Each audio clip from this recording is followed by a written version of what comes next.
understand any better if somebody specified the class of well-formed formulas, and furthermore, nobody knows how to do it. Furthermore, every working linguist, here, get back to Luigi's point, every working linguist knows, at least on one side of his brain, that it doesn't make any sense, because working linguists are typically working in areas of relative judgment. Like most productive work has to do with things like the differences between subjacency deviations and ECB deviations, two kinds of deviation. That's, what's going to be useful evidence is never known in advance. It's usually something very exotic, not what's in front of you. And that evidence turns out, for all kinds of theoretical reasons, to be extremely illuminating. Or it takes the study of parasitic gaps, certain kind of constructions, which are very odd. When you tell them to people, they kind of cringe, although they interpret them in very special ways. Now, the ways they interpret them are extremely illuminating. In fact, precisely because they're very odd. They're very odd because nobody ever hears them. So any way they're interpreting is something that's coming out of their mind. So they happen to be very interesting, but they're all deviant.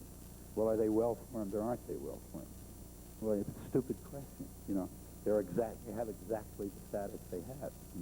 The status they have is deviant in this respect. There is no notion of well-formedness. Now, every working linguist knows that in their bones. No one has ever proposed a vague idea what the class of well-formed formulas might be. There's no gap in linguistic theory that is asking to be filled by this concept. In other words, the concept has all the earmarks of being totally absurd, yet there's a huge literature based on it and claiming that there are all sorts of problems because weak generative capacity is too large, or quantity-type indeterminacy problems, and so on. That seems to be really a paradigm example of irrationality coming from misunderstood mathematical analyses, which aren't analogies. Actually, I think they're similar to back to Frege. But the model of formal arithmetic is just irrelevant. It's not at all like natural language. Formal mathematical languages are languages only by metaphor. Like the B language is a language. You can use the metaphor if you like. They don't have any of the properties of natural language. Thank you. The other question is, you have emphasized the importance of the new revolution, the present revolution, saying that it's not really a revolution, and maybe it's misguiding or misinterpreting all ideas. I agree with that, and I think it's very, very interesting. My question is, do you think about some explanation about that? Because it seems to me at a very important misguiding of our society. Well, I'd like to come back to that, actually, after giving some examples. It seems to me that from the very start, there were some very funny moves made with regard to, people tried to, they were trying to get out of behaviorism, but I think they fell right back into it. They fell right back into it in another direction by setting up operational criteria that defined categories of intelligence. So take say, Herbert Simon, who's, really one of the great figures of the field. Actually won the Nobel Prize for this kind of stuff. He pointed out once, in his autobiography, he points out, and he's quite right, that chess playing, the problem of chess playing is, he called it the Drosophila of cognitive science, meaning it's played the same role in cognitive science that Drosophila played in genetics. It's the core problem around which everything revolved. You wanted to solve the problem of Drosophila, that led to genetics. You wanted to solve the problem of chess playing, that led to cognitive science. And he's kind of right about that. People take it very seriously, and there's a lot of work on it, a lot of money goes into it, and so on. Back in the 50s, when this stuff got started, my view was, and I still hold this view, that this is total nonsense, total and absolute nonsense. It doesn't make the slightest bit of difference whether you can get an algorithm that'll defeat Kasparov, or whoever it was in those days. The only purpose in working on this topic is if you want to take the fun out of playing chess. It's about as interesting as trying to show that you can build a bulldozer that'll dig a hole faster than a person. Yeah, probably you can. But it's not going to tell you anything. It's not going to tell you anything about human beings. And for reasons that every natural scientist knows. I mean, it has to do with the nature of simulation, you know. You don't do simulation in order to try to beat the original. You do simulation in order to try to learn something about the original, okay? So, like, if somebody came along and said, the way to study human physical capacity is to build bulldozers, because they can dig holes faster than people can, that would be a joke. I mean, there would be a point in studying, you know, digging machine, for a scientist at least, if it was going to teach you something about how humans dig. You just want to dig faster, you've got an engineering problem, nothing to do with sciences. A chess-playing program would be interesting if it would tell you something about how people play chess. Actually, in my opinion, even that wouldn't be interesting. And the reason is that how people play chess is not an interesting problem. Now, interesting is a funny notion. You know, what is it of interest for the sciences is something something's interesting for the sciences if it's on the borders of current understanding.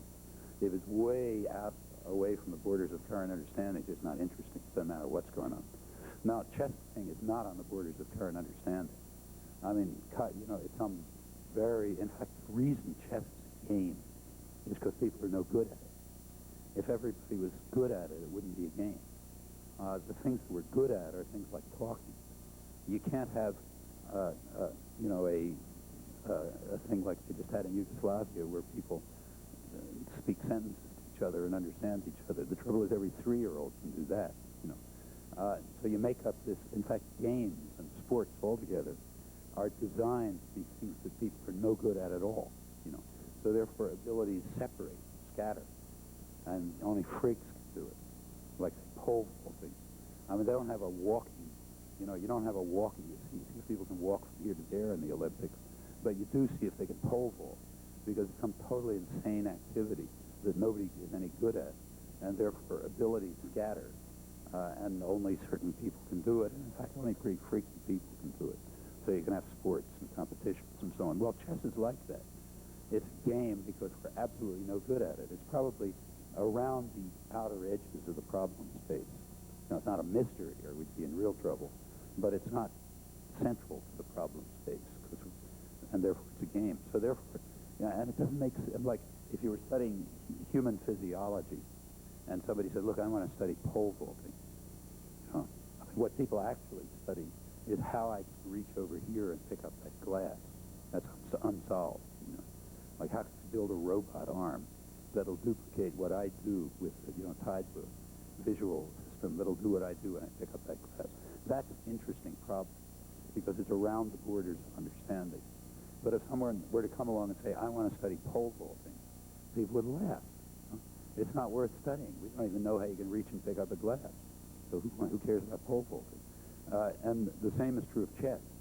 I mean, it's so far from what we understand that it's nothing worth studying. But if for some crazy reason, I think it's crazy, somebody wanted to study it, then they would only be interested in the chess-playing algorithm if, in fact, it taught you something about how people play chess. But it was obvious in the 1950s that that's not where it was going to go. The chess-playing algorithms that were going to win the prizes were those that used the capacities of computers, which are completely different than humans. They use rapid search, for example. So the guys who win the prizes now are people who explore some search space, you know, at very super speeds down to 10 moves, you know. Well, a human being can't begin to do that. And not even begin. Humans do it in a totally different way, however it is. So, you know, winning the chess championship, like what gets money in the articles in the science magazines, is like building a bigger bulldozer. And if that's the Drosophila for cognitive science, it really tells you that cognitive science is way off on the wrong track. And it starts from the very beginning. And I think it's because of a kind of behavior, lingering behaviorism, which showed up as the idea that intelligence is whatever satisfies a certain operational criterion.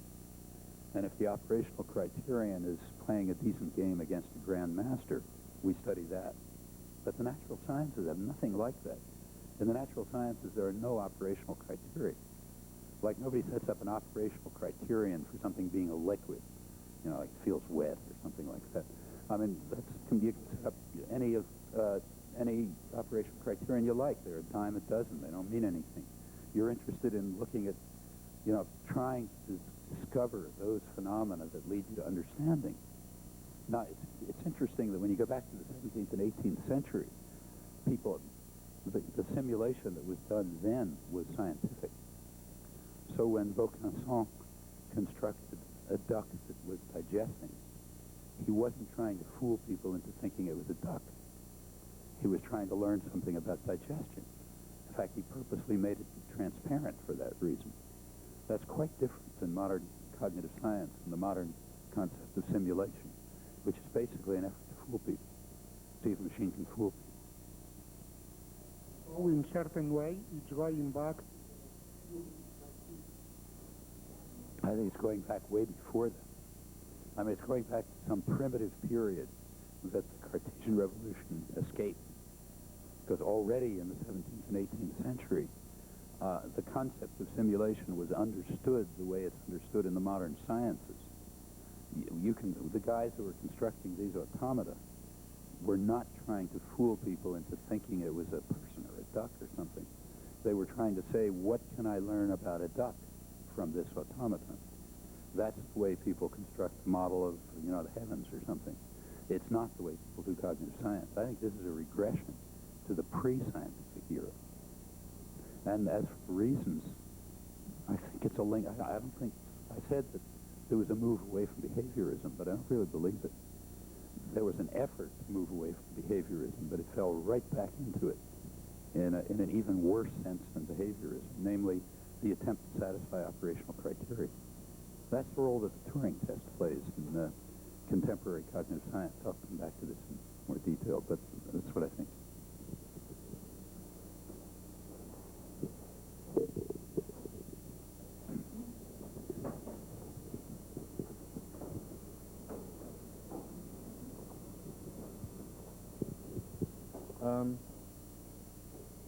You briefly mentioned indeterminism in physics, and you also talked mentioned Priestley in relation to the brain secreting something. You mentioned Priestley. You also mentioned.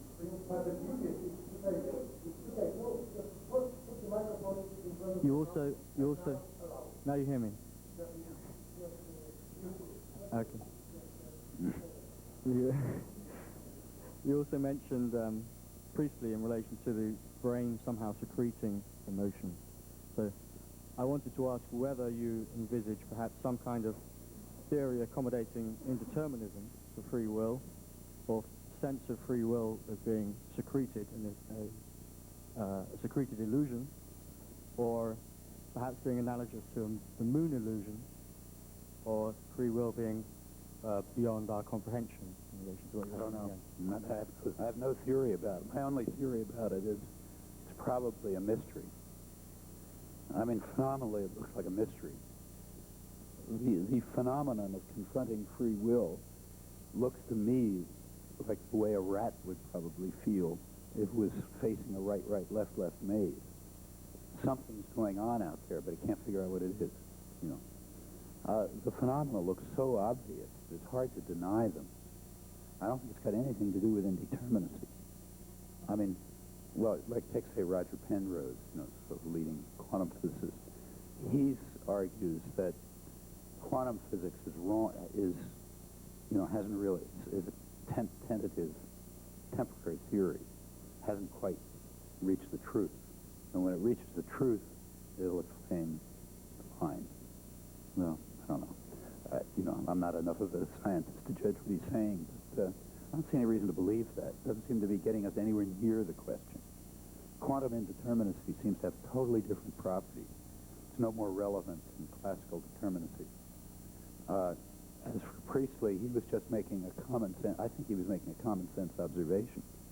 He was saying, look, since there's no matter around anymore, because Newton got rid of it, things like the power of attraction and repulsion, which we don't understand in his day, and electricity and magnetism, which we don't understand, and human thought, which we don't understand, are just properties of organized matter. And we've got to try to understand them in parallel ways. As to how to understand them, it's the kind of thing that you never know until you've done it. It doesn't make much sense speculating about how it'll work out. The only thing that's worth speculating about, I think, is whether some of these questions are in the mystery space for humans, which they might be. And about that, we could conceivably learn something. They do have that feel. And in fact, I think Colin McGinn is basically correct in saying that most philosophical problems have that feel.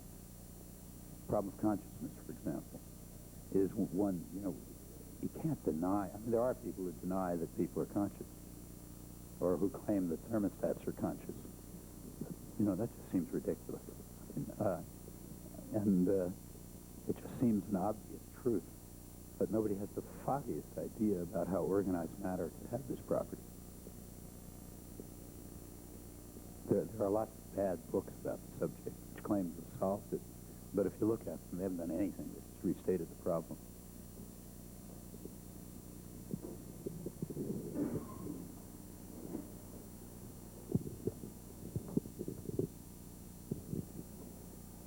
I was just wondering if you can comment on, it sounds to me that the problem and mystery,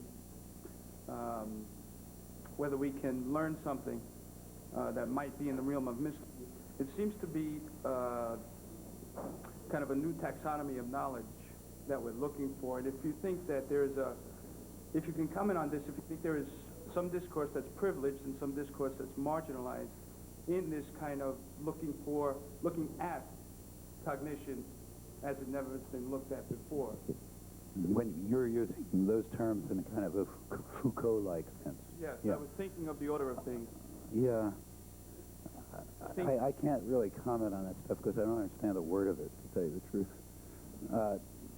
Classification system. Yeah. Do you think we're looking for a new classification of knowledge?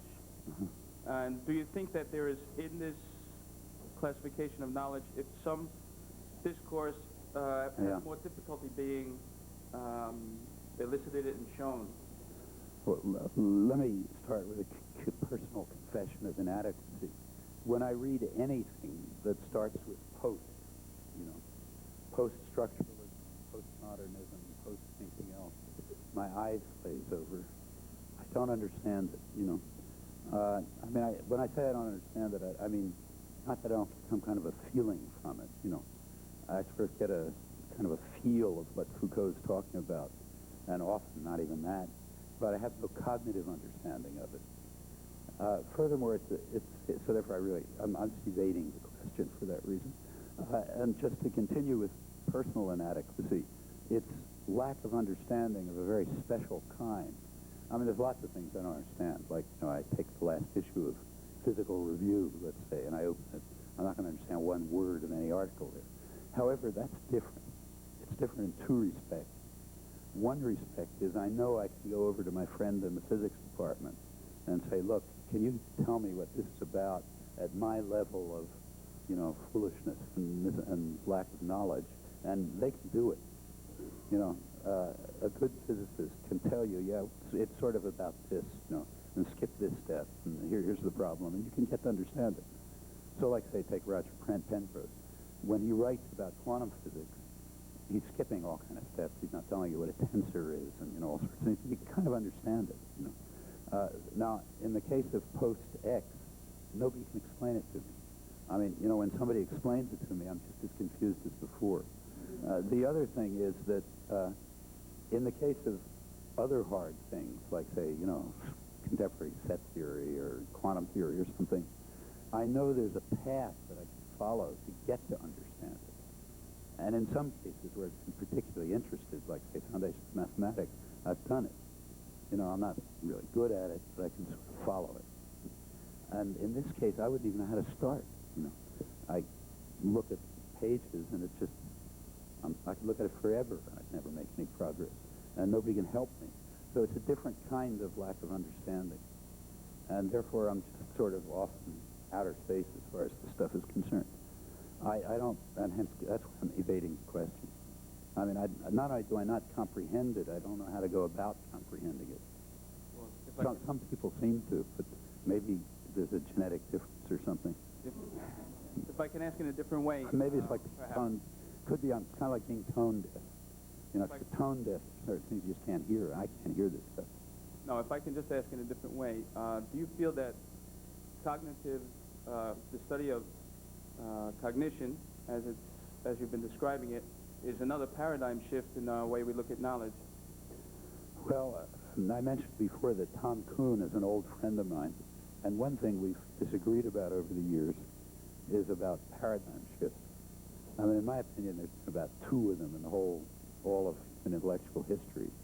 I mean, there was, you know, the Galilean Newtonian revolution, there was quantum theory, and I don't know, maybe, I don't even think evolutionary theory counts. It's too simple, you know. Maybe there are others, but if so, I don't see them. I mean, people talk about paradigm shifts all the time. I remember not long ago reading an article about this by a linguist. The guy was in Berlin, I forget. He was writing a kind of a history of modern linguistics, and there was a paradigm shift about every 3 weeks, you know. But, you know, I don't see any. I mean, the shifts are so small, you know, that it's really kind of reconstructing old ideas and understanding them a little better, maybe with new technical understanding or something or other. So it seems to me the terms like paradigm shift are kind of too inflated for the sort of thing that most of us do. It's all what Kuhn would call normal science. He doesn't agree with it, I should say. And, you know, you got to take it seriously. He invented the story, but it's a question of where you know, what orders of magnitude seem to you to be important, and people just have different judgments about this. Well, let me mention Penrose again, who's interesting. He divides theories into 3 types, what he calls superb, useful, and tentative. And his level is so inflated that thermodynamics doesn't make it beyond useful, and contemporary particle theory doesn't even make it to useful. Okay, well, you know, if those are your standards, then we're somewhere else, you know, in some other world. You know? But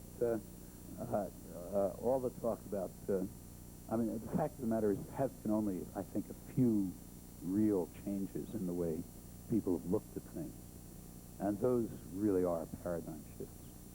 And they're hard, they're difficult, you know. They're difficult to comprehend. They require a complete revising of the way you think about everything. It just doesn't seem to happen in other fields. The changes are small. We don't understand enough.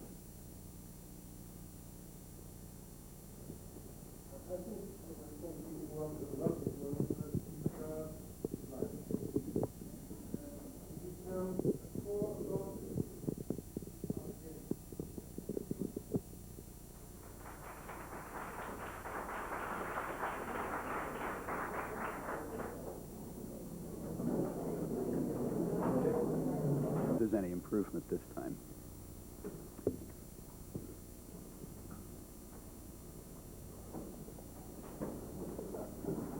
Thank you.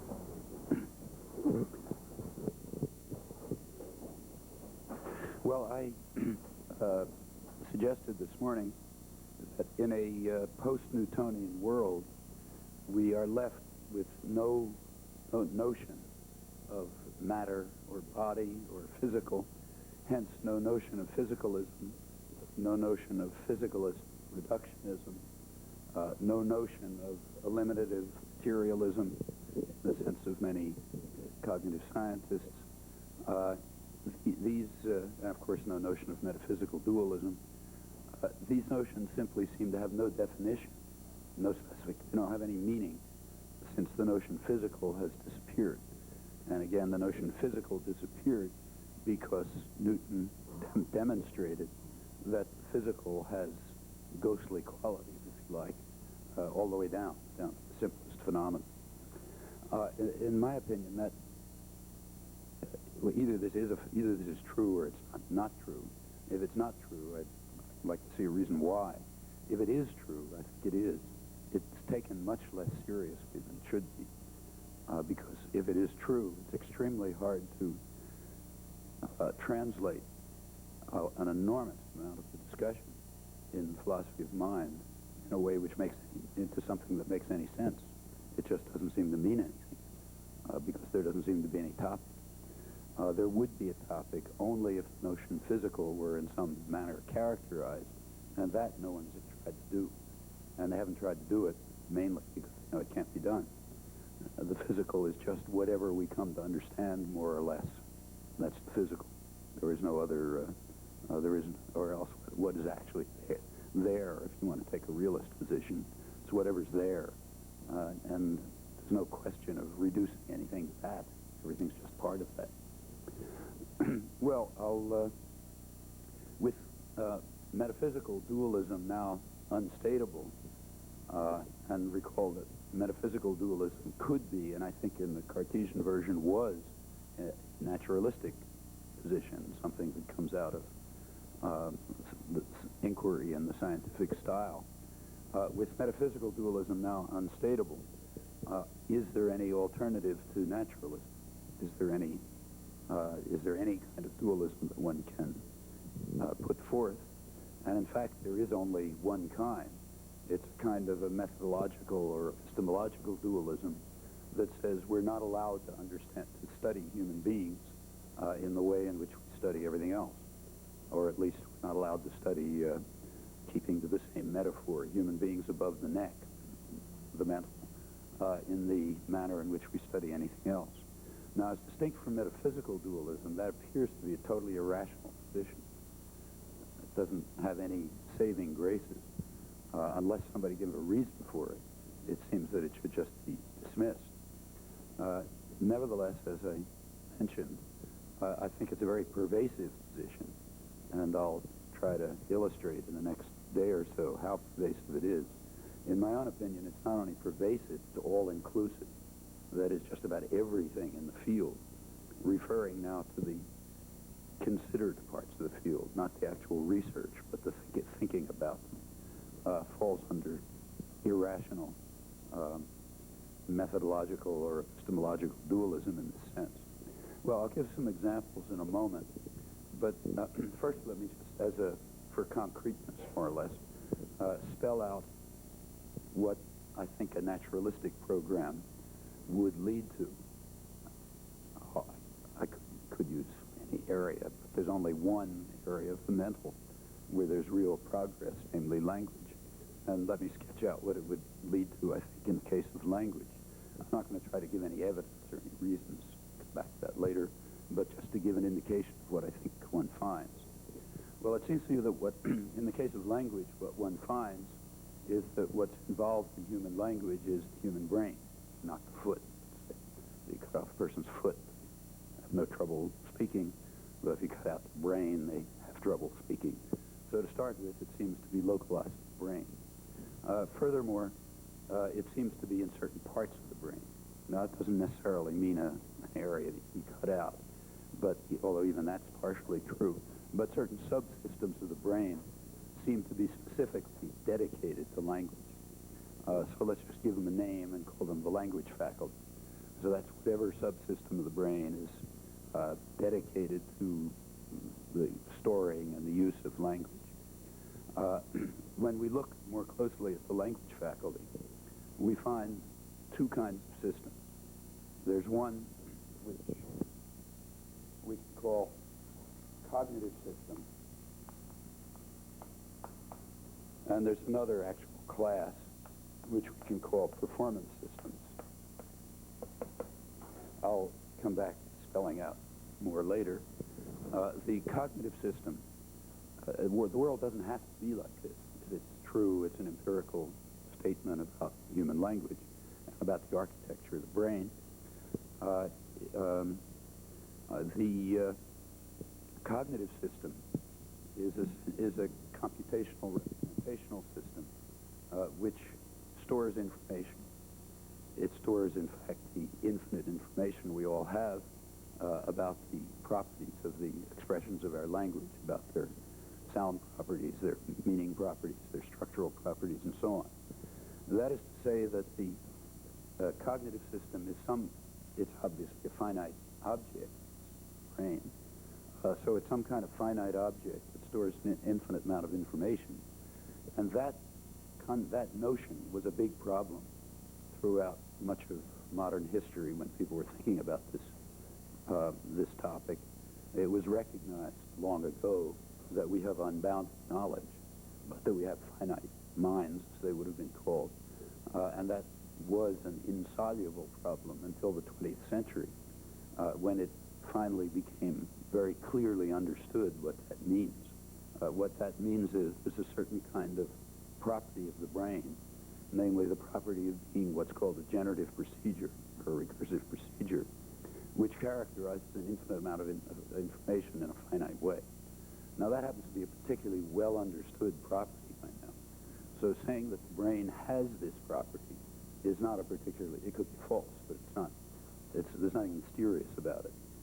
Surely the brain has properties, and this particular property, the property of being a generative procedure, is a property which is particularly well understood. In fact, the whole field of mathematics about it that has made it very well understood. With that technical insight, the insight into some technical kind of underplays it with the insight into what it means for a finite procedure to capture infinite amounts of information. With that formal insight, it becomes possible to address the traditional concerns about how you could have infinite unbounded knowledge with only a finite brain. Address them. And in many ways, modern linguistics comes out of that confluence, the confluence of a formal insight and a traditional problem. Now, unfortunately, it didn't work like this. In a rational world, it would have worked. The reason it didn't work like this is that the traditional concerns had all been forgotten by the time modern linguistics came along, and we were in a behaviorist world, an externalist behaviorist world where these traditional concerns had disappeared. So you had to reinvent the traditional concerns as well because of the remarkable parochialism of the professional disciplines, and that includes all of them, linguistics, philosophy, and psychology, none of which were aware of the traditional concerns. I should say that these traditional concerns were not very far back. So, for example, as recently as, say, the 1920s, this is mostly work in the 1950s, as recently as the 1920s, Otto Jespersen, well-known Danish linguist, coming now at the tail end of a several century-old tradition, wrote that the goal of linguistics, the goal of the study of language, is to characterize what he called the notion of structure that people have in their minds that guides them to form and understand arbitrary expressions, including what he called free expressions, meaning ones that they'd never heard before and that had never been produced before, and so on. Well, that's the right idea, and it goes back a couple hundred years. But when I was a student back in the 1940s, nobody would read Jespersen. In fact, I just learned about him out of curiosity, picking up books in the library. And everything else in the history had disappeared as well. In fact, we were talking a little bit this morning about the schizophrenia of scientists around the turn of the century. The schizophrenia of serious scholars around this period, say 1940s, is quite remarkable when you look back in retrospect. A very striking example of it. There are kind of lessons in this for the future, which is why I'm going off into this anecdote. But the leading American linguist in that period, say the 1930s, was Leonard Bloomfield, who happened to be both a Sanskrit scholar, a scholar of Indic and Germanic studies. Really knew Indo-European linguistics and Sanskrit and so on and so forth. So that was one half of his brain. The other half of his brain, he was trying to be a hard-headed scientist, reading stuff from the Vienna Circle on logical positivism and contributing to the meetings of the Vienna Circle and laying the foundations for modern hard-headed structuralism. He was a very committed behaviorist and, what was considered at the time a tough-minded scientist. And actually, if you look back at his work, he was doing two kinds of work, which he kept totally separate. How he managed it internally, I have no idea. But in the Germanic, Indic, Sanskrit side of his brain, he was writing generative grammars.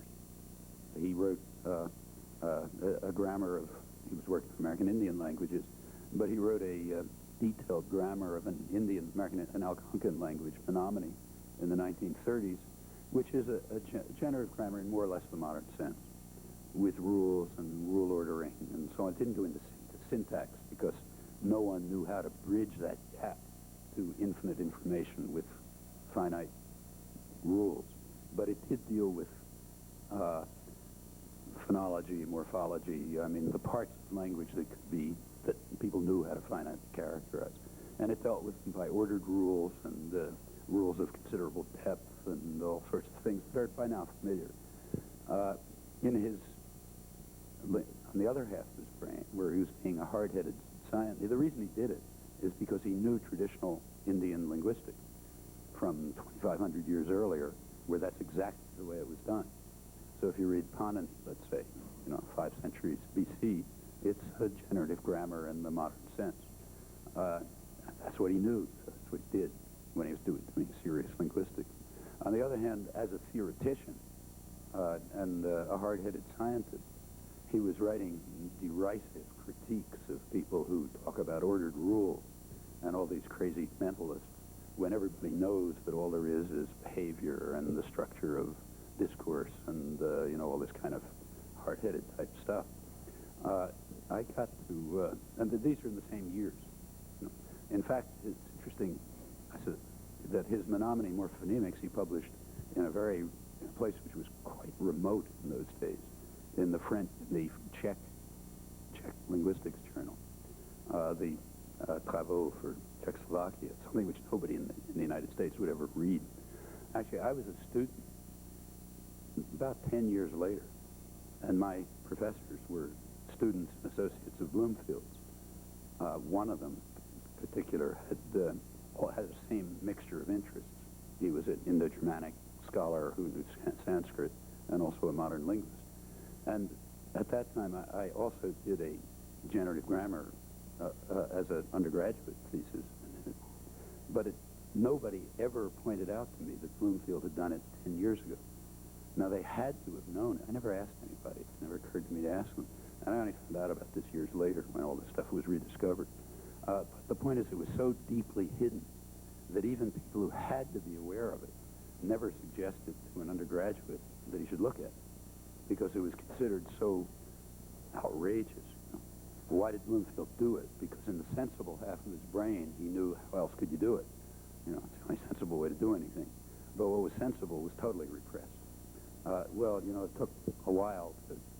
This is maybe much more extreme case than the case of molecules that we talked about earlier. But it's a warning.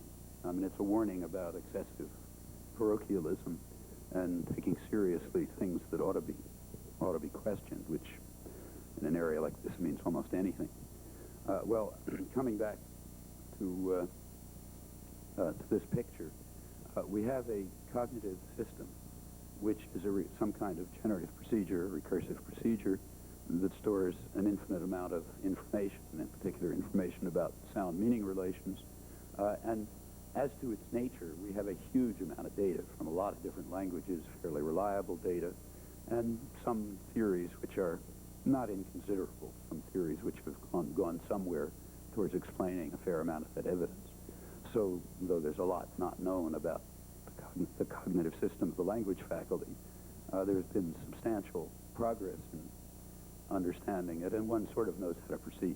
And there's plenty to do. It's a normal science problem in that sense. With regard to the performance systems, much less is known. It's generally assumed that the performance systems are fixed and invariant, that they don't change through childhood, let's say. You don't learn them. It's usually assumed that you don't learn a parsing theory, for example. You just have it. Okay, and the same for every other performance system. The reason for that assumption is not that anybody knows anything about it. In fact, it's precisely because nobody knows anything about it. Since you don't know anything about it, you might as well make the simplest assumption, which is that it's invariant. And until you have some other evidence, just go on from there. So the usually tacit assumption that performance systems are fixed and unlearned is basically due to ignorance. Could be true, could not be true, but until more is learned about them, it'll be hard to answer. With regard to the cognitive system, which is much better understood, it's known that it is not fixed, at least not entirely fixed. So Catalan is English, as I find out if I walk outside. Although that could very well be a misleading impression. From the point of view of a rational Martian scientist looking at this universe, he probably would say Catalan just is English, with some trivial changes, that aren't worth looking at. And that seems to be a sort of, in advance, it's reasonable to suppose that that's what will ultimately be discovered. The reason why it's reasonable to suppose that that's what ultimately will be discovered is that if that isn't true, it's extremely hard to explain the fact that anybody knows Catalan or that anybody knows English. That is, if you compare what is known with the database for it, the qualitative difference, the gap is so extraordinary that short of miracles, you can only conclude that it all came from the inside. But if it all came from the inside, and since obviously we're not genetically designed to speak English or Catalan, then it's just got to be the same language with minor variations. And in fact, one of the intellectual challenges of the field is to demonstrate what you sort of know in advance has to be true, that there really is only one language, and that the differences between them must be very peripheral and must be located in those parts of the system that are very for which there is direct data. So about phonetics, there's a fair amount of data. You hear it. So that vary a little bit. But most of the computational part of the system you have no evidence about, and therefore it almost has to be unique. Current theories, which I'll hope to be able to get to later, do in fact propose that there really is only one computational system for language, and that the differences are located completely outside the computational system. That's far from having been proven, but it's what ought to be true. And you can now kind of postulate it without absurdity. Not proving it, but postulate it without absurdity, and that you know enough so you can see how it could be true. And assuming that it's true helps explain a lot of things. Well, that's getting ahead of the game. In any event, the cognitive system does undergo some changes, but probably limited changes. It starts in some kind of initial state, and it goes through a series of states, and it ultimately stabilizes. Apparently there's what's called a critical period for this. It's not certain, but there seems to be a critical period. There's mounting evidence, meaning that it has to take place during some period of physical development, probably pre-puberty. It seems that if it takes changes that take place later seem much more peripheral to the system. But the major fixing of the system seems to be extremely early. In fact, the better the experimental techniques are, the earlier it gets. By now, some of the results are pretty astonishing. So, for example, there's some evidence recently that 4-day-old infants can distinguish the native language of their mother from another language when spoken by another person. So, for example, a 4-day-old, happened to be done in France, 4-day-old French infant listening to a bilingual woman, not his mother, say, who speaks, a true bilingual who speaks French and Russian, the 4-day-old will respond differently to that woman speaking French and that woman speaking Russian. So that means within 4 days, or even even before birth, something got fixed. Some differences got fixed. Things like the basic intonational structure of languages seems to be, at least in part, fixed before 6 months of age, meaning before the kid has said one sound. The same seems to be true of things like um, finding the regions within which for certain phonological units appear, like the regions for, say, a vowel might differ somewhat from Polish to Chinese or something. And those things also seem to be fixed pretty well by 6 months, say. And if we get better experimental techniques, it may go down earlier. One of the interesting and kind of exciting things about work in developmental psychology in the last couple of years is that with the improvement of experimental technique, you just keep pushing down the stage of innate knowledge earlier and earlier. By now, it's in most areas way before any overt behavior. So, for example, to go up a little bit, it's by now well established that let's say 20-month-old children or 2-year-old children, say 20 months, their behavior is maybe what are called 2-word sentences, like, something that means give me that or something which comes out as 2 words, that those children are able to not only fully comprehend 7 or 8-word sentences, but even figure out the meanings of words from the structural properties of 7 or 8-word sentences that they're given, all way in advance of any performance. Well, again, this shouldn't surprise anyone who takes a naturalistic point of view to humans. After all, we assume that automatically for every other aspect of development. I mean, nobody assumes that other aspects of development are taught. There's no reason why this should be. But for the study of cognitive processes, it's an important discovery because it tends to overcome that irrational dualism that I've been talking about. Well, I'll come back to that. In any event, the cognitive system does change to a certain degree. It doesn't seem to change very much. It gets fixed at some stage, apparently pre-puberty and maybe well earlier than that, and within pretty narrow limits. The attained state, in fact all the states, is a generative procedure of the kind that I mentioned, a computational representational system. A generative procedure generates something, forms things. And in this case, the generative procedure, this is what's sometimes called a grammar, but that's probably a bad term, so I'll keep away from it. The generative procedure generates linguistic expressions, a certain set of objects, call them linguistic expressions. Each one of these guys is itself a collection of properties. So one of them is, say the word, not some sentence or other. That sentence or other is some collection of properties, namely a collection of phonetic and what are called semantic and others. It's just a structural.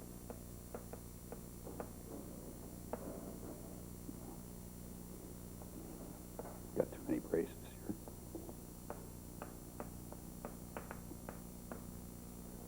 These two go together. So each linguistic expression is a collection of a variety of properties. The linguistic expression, say table in my language, has certain sounds and certain instructions as to how to use it to refer and so on. So you refer to this but not the house and so on. Those are the properties of the word table, what's called the word table. And the generative procedure assigns those sets of properties for every expression. What's generated, in other words, is a set of expressions, what are called technically structural descriptions. We can pull out some piece of these things.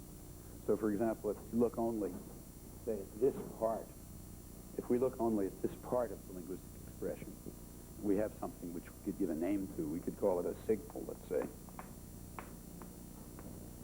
And similarly, we could just pull out these parts, and then we would have something that we might call a concept or something like that. But the linguistic expression itself is just a collection of all of these things. Okay. The signal could be phonetic, but that's a little misleading because we now know that it could be other things. So it could be sign, for example. Sign seems to be learned pretty much the same way spoken language is, and surprisingly, it even seems to be localized in the same parts of the brain, which is quite surprising because the modality is completely different.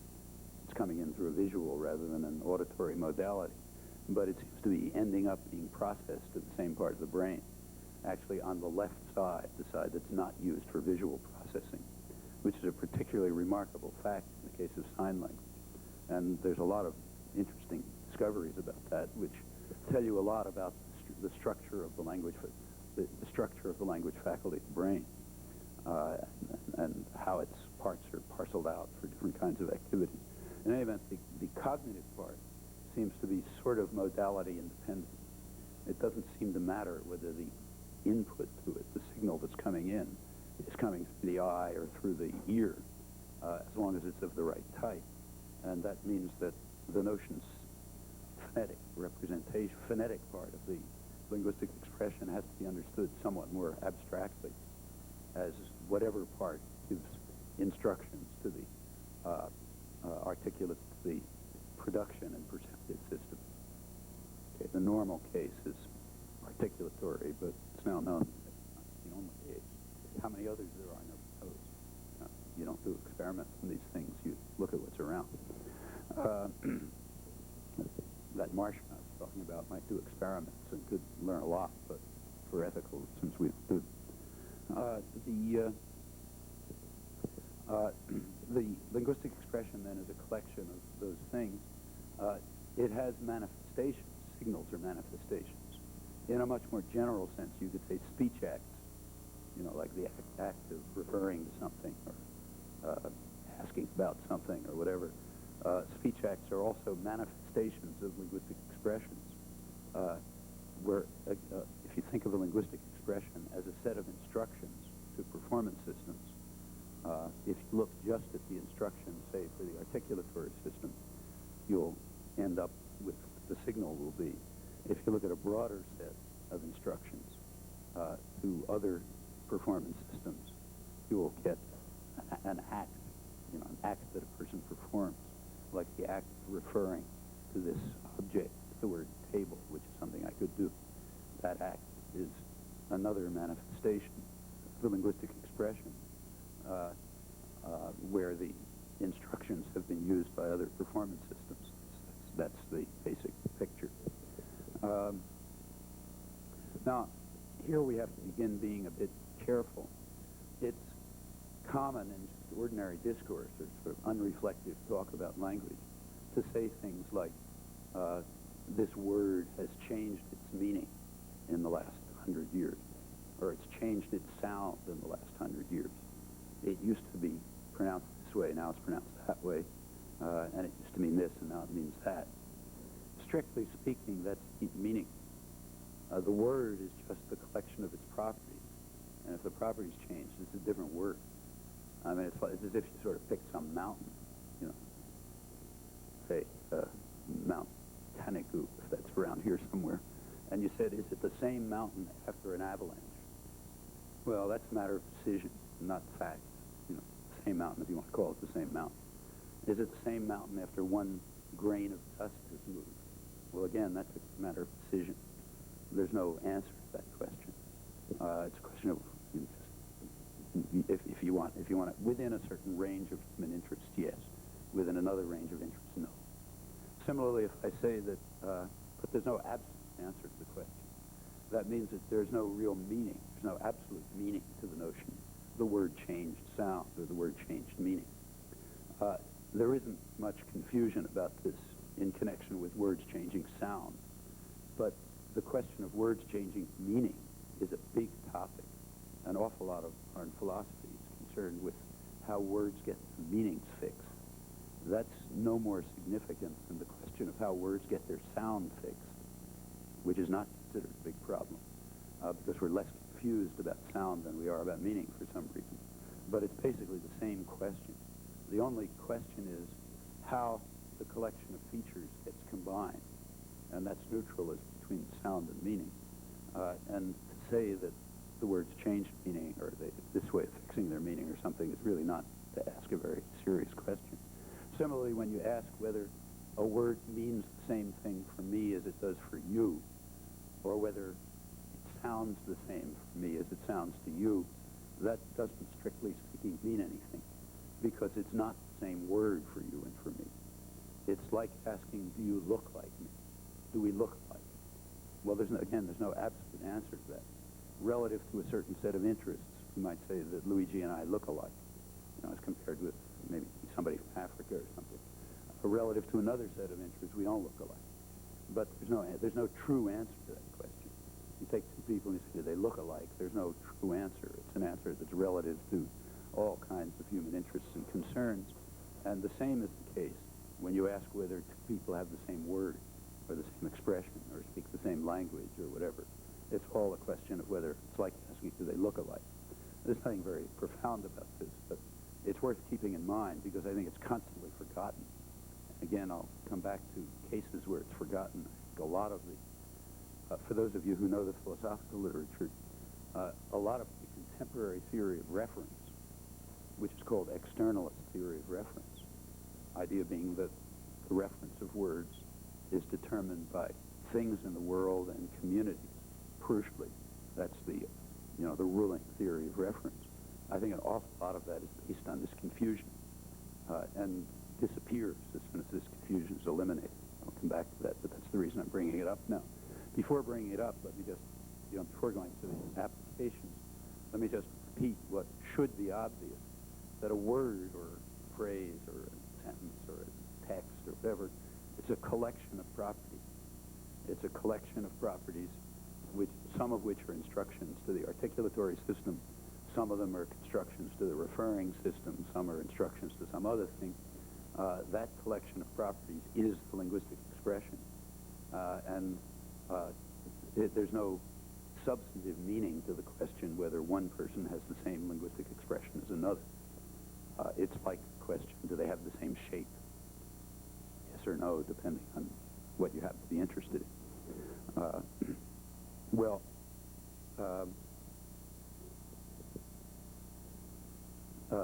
Suppose that the cognitive system, as I mentioned, does pass through a sequence of states and hits a sort of stable state. We'll assume that the performance systems don't, though mainly out of ignorance. Suppose the cognitive system reaches the state, let's call it L. That's the state that the cognitive system reaches, and that's where it sort of stabilizes some usually early stage of life, maybe necessarily early stage of life, and after that it undergoes only peripheral changes, like maybe learning new vocabulary items, which we forget about. In that case, if the cognitive system has stabilized in the state L, we'll say that, let's say it's Peter's cognitive system. So we have somebody over here named Peter. We'll say if Peter's cognitive system stabilizes in the state L, we'll say that Peter knows or speaks or has the language L. That's what it means to say that somebody speaks a language or knows a language or has language, to put it in more neutral terminology. So to say that I have some special variety of that crazy mass of things that are called English is to say that my cognitive state stabilized in that particular system when I was, 10 years old or something. I'll come back to sharpening that up for a moment. But as a first approximation, that's what it means to say that somebody has a language. The language, then, is just the state that the cognitive system reaches. That's all it is. Now, to avoid pointless terminological controversy as to whether this is really language or not, notice in advance, we know, before we even start, that the terms common discourse are not going to survive into theoretical discussion. I mean, everybody knows that in the case of, say, the natural sciences. Like, nobody cares whether the word energy, liquid, or momentum, say, as it's used in physics, has the same meaning as the same word in natural language, and of course it never does. It would be a miracle if a word of natural language could survive the transition into the natural sciences. It would be an astonishing miracle. No reason why that should happen. The words of natural language develop the way they develop, part of it.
fact, what Newton showed is, contrary to everyone's expectations, including his, he had a ghost all the way down.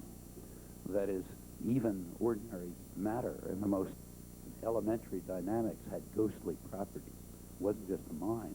Everything is ghostly.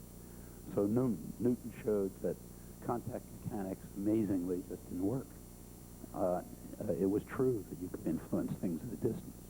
Now Newton, and the scientists of the day, including Newton incidentally, thought that this was absurd. Newton himself called universal gravitation an occult property. He said anyone with any brains at all can see that it's inconceivable that something can influence something that it's not in direct contact with. Yet we seem to have to assume that.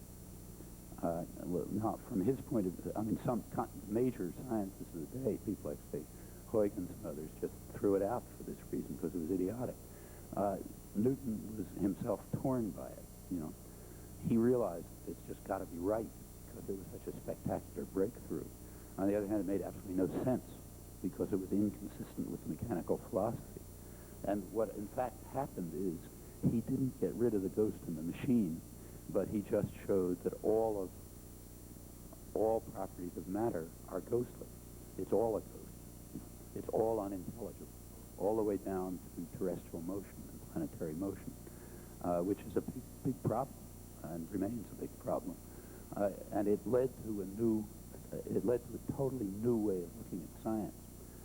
This has been pointed out repeatedly. And Bernard Cohen, who's maybe the major Newton scholar, points out, I'll just quote his version of it. He said, by entering into this paradoxical world, he said Newton set forth a new view of science in which the goal is to find the best theoretical explanation, irrespective of any intuitive notion we may have of ultimate explanation. The point is there is a ghost in the machine, and that's just the way the machines are. They're ghostly. You can't do anything about it. The mechanical philosophy appears to be wrong. Although it's self-evidently true, it just seems to be wrong. From this point on, we must, find his quote, we must be satisfied with universal gravitation. Let's call it UG for short. We'll come back to that. We must be satisfied with UG and that it exists, even if we cannot explain it in terms of the self-evident mechanical philosophy. That's just where we are. Science means accepting UG if you have evidence for it, and it provides you with an intelligible scientific theory, even if there's no way of accounting for it in terms of what's self-evident, namely the mechanical philosophy, which you just have to admit is wrong, even though it's self-evidently true. From this point on, people's intuition about what must be true become irrelevant. They just become irrelevant. So if the way to deal with universal gravitation is through curved space-time, okay. If the way to deal with the universe is through weird quantum mechanical effects, too bad for intuition. If the world really it's made up of, infinite one-dimensional strings in 10-dimensional space, okay, stuck with that. Time has a beginning, fine, time has a beginning. Whatever lunatic idea people come up with tomorrow has to be evaluated in its own merits. Does it yield insight and understanding? Does it help us come to terms with the nature of the world? If it does, it satisfies conditions for rational inquiry, irrespective of our intuitions. The Newtonian revolution, in fact, even earlier, the Galilean revolution, I think that's its essential content. It's kind of general content. It's sort of that. From then on, you're off on a totally new path. That's why it's really the one real scientific revolution in human history. It just set inquiry off on an entirely new path, and that's where we are. We have no other criteria. Common sense criteria are irrelevant. Now, we can't get out of our skin. I mean, you go out in the evening and you see the sun set, and no matter what you know, you still see the sun set. And when you see the moon near the horizon, it's just bigger than when you see it up there. You can't not see the moon illusion. So we see the world in terms of the way we are. Can't help it. Just like we intuitively feel that mechanical philosophy must be true, because how could it not be? But we have come to recognize that the way we see the world is just another fact to be explained about the world. So if we see the sun set and we see the moon illusion and we believe in the mechanical philosophy, no matter how much we try not to, that's just a fact about the world. In fact, it's a fact about a very special part of the world, namely the human mind brain and the way in which it acts and conceptualizes and constructs and so on, and we'd like to come to understand that. And in order to do it, we have to make a kind of an intellectual wrench. We have to take ourselves out of our skins and look back at ourselves kind of reflexively as part of the world.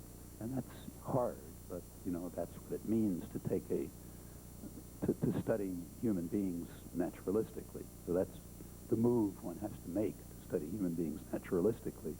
And then the way we look at things in common sense no longer provides a criterion for intelligible explanation, but rather it's just a phenomenon to be explained. Now, there's a real problem here, which you can see right off. Whatever the working notion of intelligible explanation is again something that's inside our skins, and we're stuck with that. That's something like a real paradox. We can only, whatever our capacities to carry out rational inquiry may be, say some corner of our brain, which let's just call it the science-forming faculty to dignify ignorance with a title, but there's some part of our brain that enables us to carry out rational inquiry, and it uses its own resources and its own criteria, which may be as misleading as moon illusion. Maybe it's always systematically leading us away from the nature of the world. If we're creatures of the world, that would not be in the least surprising. But there we can't do anything about it, because we're stuck with those. That's as deep as you can go. You can't go beyond those. So if we're systematically misled about the world because of the way our science-forming faculty happens to be constructed, that we can't do much about. But we can overcome the moon illusion. It's hard, but we can overcome it. We can't stop seeing it. You can't stop seeing the sun setting. You can't stop believing in the mechanical philosophy. Newton's intuitions are, at least my intuitions, but that part you can throw out. The part that's guiding our search for intelligible theory, we can't throw out. There's no way to get out of that. And there you are approaching something which is kind of like classical paradox, maybe. But we have to recognize from a naturalistic point of view that we are just a particular organism trying to understand the world, and we've got to do it our way because there is no other possibility. Well, so anyway, getting past through metaphysical dualism, we've now abandoned metaphysical dualism, but abandoned it in a very special way. It's not that there's a ghost in the machine, it's that the machine has ghostly properties all the way. Maybe it has even more ghostly properties above the neck. If so, okay, but that's just another fact. However, it's already unintelligible to common sense down to elementary dynamics. That's Newton's basic discovery. That's why contemporary discussion ridiculing the ghost in the machine is completely off track, in my opinion. It's just missing the point of what happened. There was no criticism made of the Cartesian theory of mind. You could argue that's because it wasn't substantive enough, maybe. But in any event, it survived all of this intact, such as it was. What did not survive is the theory of the machine. Contact mechanics was thrown out. And the common sense of the next scientific generation is that the mechanical philosophy is wrong. Actually, it took a long time for this to settle in. For a couple of hundred years in physics, people were trying to find mechanical explanations. And it really wasn't until probably the 20th century that was given up. You get as late as people like Poincaré. He was arguing that the molecular theory of gases we adopt only because, as a computing mechanism. And the only reason we adopt it is because we're familiar with a game of billiards. So it's kind of convenient computing mechanism. And efforts to try try to explain things in terms of, you know, ether and stuff like that, are an attempt to carry out mechanical philosophy, and it was a long time before. It was really this century before Newton's insight was basically incorporated into the sciences, and it's harder maybe even to do it in the emerging sciences. But anyhow, I think in retrospect, that's the way we have to look at it. Well, if this is correct, then so I'm being kind of anachronistic when I say that the 17th century exorcised mechanical philosophy. It did in principle. It didn't get to it. In fact, it left a big residue of unhappiness, confusion that took centuries to sort out. But looking back, it seems fair to say, you know, abstractly speaking, that Newton exorcised the machine. He got rid of the mechanical philosophy. Footnote, it's an anachronism to say it that way, but I think an accurate historical reconstruction. And I'll continue with historical reconstruction. Well, one consequence of eliminating the machine is that we've gotten rid of any notion of body or physical or material. There no longer is any notion of the material world. Remember, Descartes could be a dualist because he had a notion of body. Body is not a very clear notion, but at least a general notion. Body is defined by the mechanical philosophy, by contact mechanics. That's body. Okay. Now, Newton showed that's not the way body works. So therefore, we have no conception of body. In fact, it's just a world, whatever it is. You know, if the world has mental properties, that's part of the world. But there is no notion of body. Unless somebody comes up with a new notion, and nobody's ever done that, unless somebody comes up with a new notion of the physical, talk about physicalism or materialism or eliminative materialism or the mind-body problem and so on, just seems to be meaningless. Now, if this is correct, something very curious has happened because people are talking about it all the time. There's all kind of stuff right up to the present about the mind-body problem. And there are theories in the cognitive sciences, say the church ones, called eliminative materialism, which says we shouldn't study the mind, we should just study the material world. And there's a lot of questions about physicalist reductionism. Can we reduce things to physical terms? In fact, you know, this is universal philosophy in these areas. But I don't understand it. Maybe nobody can explain it. It seems that once we have lost the notion of physical, none of this discussion is even meaningful. It doesn't mean anything. You can't have a problem of reducing things to the material if there's no notion of material. And there is no notion of material. What is it? I mean, somebody could say, well, that's what they teach over in the physics department. But the people in the physics department will tell you that's not true, because they expect 2 years from now to be teaching something else, you know, at least if the subject's still alive. So that can't be true. And there is no other notion. All we have is the world with whatever properties it has. There's no notion of material world or physical world. Hence, all of the problems of reduction have disappeared. The problems of elimination of study of the mind in favor of neurophysiology or something don't mean anything. They're just purely irrational statements saying instead of studying this part of the world, let's study that part of the world, if you want to. But that doesn't make any more sense than saying since solids are hard to study, let's study liquids. Maybe, okay, but it's of no more interest than that. Unless somebody can come along with a theory, with the concept of the material to replace the Cartesian concept, which has been thrown out the window. And as far as I know, nobody has even addressed that problem, let alone offered an answer to it. And if so, again, let me try to put it in the strongest terms, virtually all the discussion in the field is not just wrong, but meaningless, literally without meaning. It's talking about a problem that's unstatable. You know, that's the strongest version of the position I'm trying to take. So let me put it in the most outrageous form possible. The whole field is not wrong, but meaningless, talking about something that it can't characterize, namely something that presupposes a notion of physical, which has been abandoned since the 17th century. That's the strongest version of this particular thesis. Well, with metaphysical dualism, now unstatable because we don't have any body anymore. Notions like eliminative materialism and so on lose sense.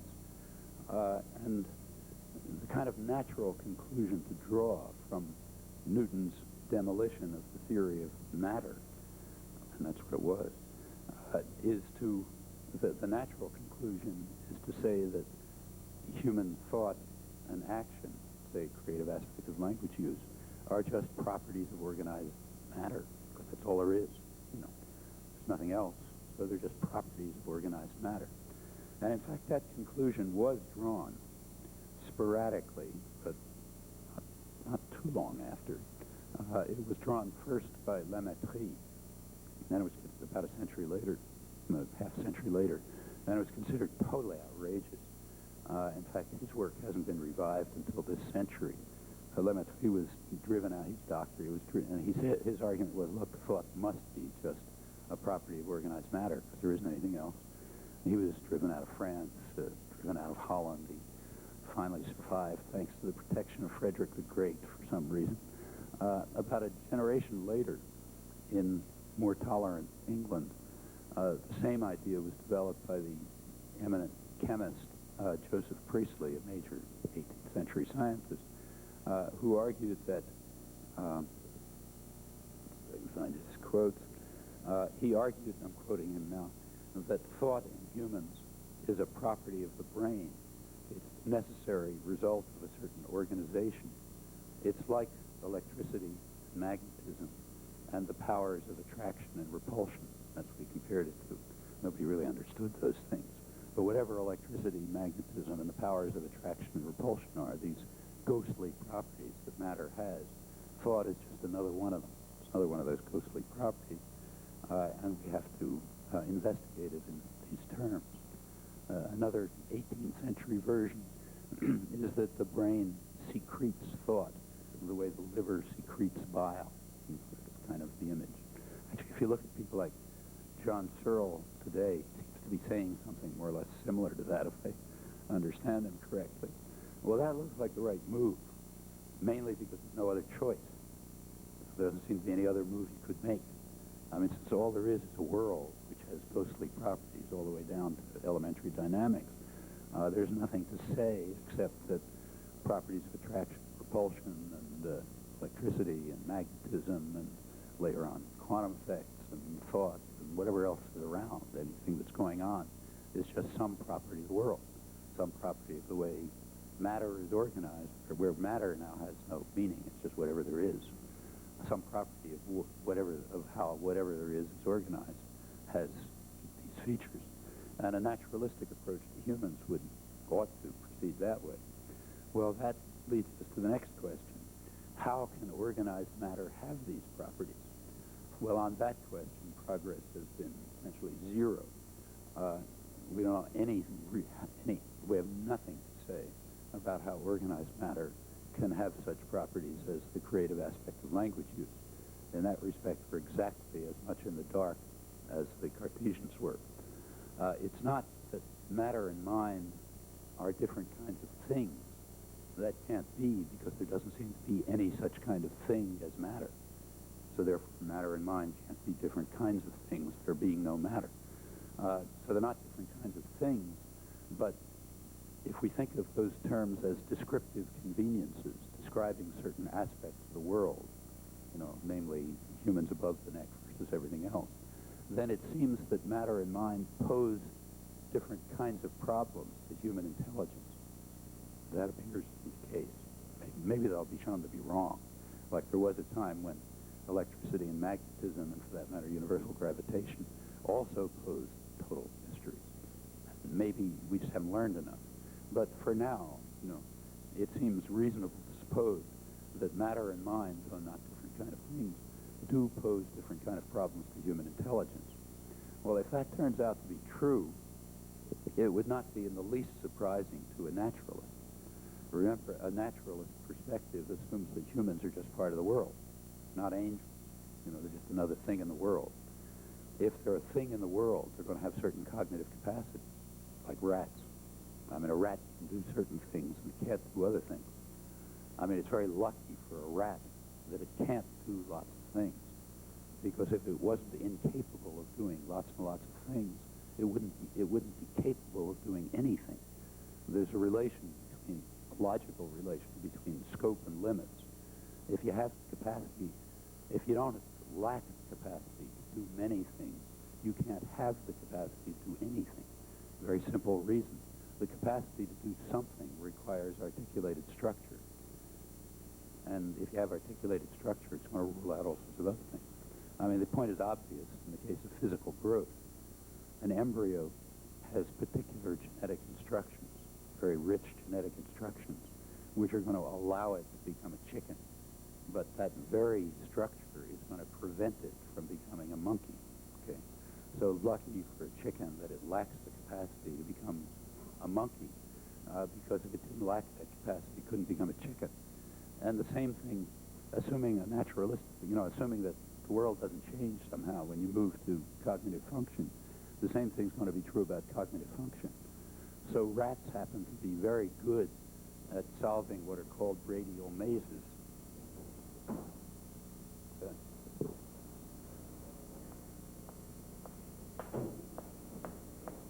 A thing like this, where you stick the rat in the middle, and it's got food out here. These are kind of like spokes of the wheel, and the trick is to learn how to go down each path exactly once. Like, remember, you didn't move down that path before. And in order to make it as hard as possible, the experimenter will rotate the thing so the rat can't be using olfactory cues, remembering he smelled his way down there or something. Rats turn out to solve that very fast, probably faster than humans.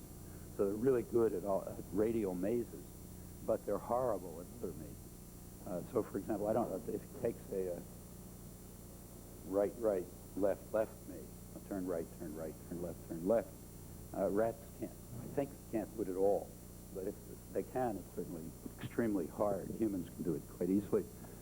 If you were to, say, set up a prime number maze where a rat has to turn right every prime number of branch points, obviously the rat would never do it in a million years. And the reason is it just doesn't have that concept. Doesn't have that concept in its head. A rat can do a lot of things we can't do. Like it can build a nest and find its way home and solve radial mazes and all sorts of things because it has special capacities. But it can't do things like a right, left maze, which humans can do. And as I say, it's kind of lucky for a rat that it can't do all these things because that means it has the structure to do other things. Well, if humans are part of it, just to introduce some terminology, we might distinguish for a rat between what we could call problems and let's call it mysteries. And by problems for a rat, I mean areas of challenges, say intellectual challenges, that can in principle be resolved within the rat's cognitive space. It's got the concepts for it. It may take a long time, but it's got the concepts for it. By mysteries, I mean things that are just outside its cognitive space altogether, like a prime number maze or probably a right, left maze. Okay. The analogy in say, embryology would be that becoming a chicken is a problem for a chicken embryo. Becoming a monkey is a mystery. It just hasn't got the capacity to do it. You can't change the nutritional environment of the cell in order to make a chicken a monkey, Actually, nobody knows that. It's just taken for granted. I mean, rational people looking at the world just assume that. They have no real knowledge of it, to explain it. It's just sort of so obvious nobody even talks about it. I'll come back to that fact because it's interesting that in the study of cognitive development, people aren't rational that way, the way they are in embryology. That's part of the epistemological dualism I'll come back to. Anyhow, in the areas where we can all be rational without too much trouble, like chicken embryos and rats, the distinction between problems and mysteries is quite clear. Notice it doesn't have to be a sharp distinction. It could be graded, and there could be all sorts of other dimensions and so on. But as a first approximation, it makes sense to distinguish these two categories. And it may even be very sharp. Well, if humans are part of the natural world, the same is going to be true of humans. That is, there'll be problems, there'll be mysteries. There'll be intellectual challenges that are within our cognitive reach, at least in principle. and there'll be others that are just not within our cognitive reach in principle. And if that is true, if there are certain things we can't understand, we should be very happy about it, because that's a consequence of the fact that we can't understand anything at all, okay, for just reasons of logic, same as a chicken embryo. Well, in theory, we can find out something about this. I mean, looking at ourselves from abstracting from our skins and looking back at ourselves, we could carry out an investigation that might set the boundaries of those things. For example, we might discover that there are certain kinds of intellectual constructions that humans are capable of setting up. Like humans, if you look at science, let's say, there are certain ideas that keep cropping up. Like we can study input-output systems. We can study deterministic systems. We can study probabilistic systems. We can study systems with a random element. There's a number of things we can do. And if something can be put into those frameworks, we can deal with it. On the other hand, it may very well be that the creative aspect of language use just doesn't have those properties. It's an aspect of the world that just lacks those properties, exactly as the Cartesians thought, in which case it would just be a mystery for us. Free will, in other words. The same might be true of the problem of consciousness. And in fact, all the old chestnuts, all the questions everybody's been worrying about for thousands of years, where you never make any progress at all. I mean, literally zero. People don't even have bad ideas about it. Like on some areas, you have bad ideas. But in these topics, you don't even have bad ideas. It just looks like you're bumping into a blank wall. I mean, you know as well as you know anything that you're aware of some things, not of others. You know as well as you know anything that you have a range of freedom of choice of action. You can choose other than what is impelled by you. You know that the Cartesians were right in saying that whereas a machine is compelled, a human is only incited and inclined and could decide to resist those inclinations. You just know that as much as you know anything. And it just looks like a total mystery. There isn't any idea, however bad, as to how that might happen. I mean, there are ideas about quantum mechanics and so on, but they don't even reach the level of bad ideas because they always introduce random elements. And we know that this is not random, no more random than it's determined. It's somehow appropriate, but not random. In fact, it's just uncaused. Not uncaused in the sense of random, but uncaused in the sense of undetermined but appropriate. And what that means, nobody has any idea. We can recognize it. We have no problem recognizing it. We can pick it out all the time, in fact, pretty easily. We have the foggiest idea what it is. Well, it could be that we're facing something like right, left maze for a rat. In other words, it could turn out to be true that the domain of the mental for humans is just a mystery, and hence not metaphysically different, because there are no metaphysical differences, but epistemologically different. Part of our mystery space, not our problem space. There's actually a book coming out by an Oxford philosopher now at Rutgers named Colin McGinn, who arguing that it's impressive that philosophy is just the study of mysteries in this sense. That's why philosophy is hard, because it's the study of mysteries. You can never make any progress.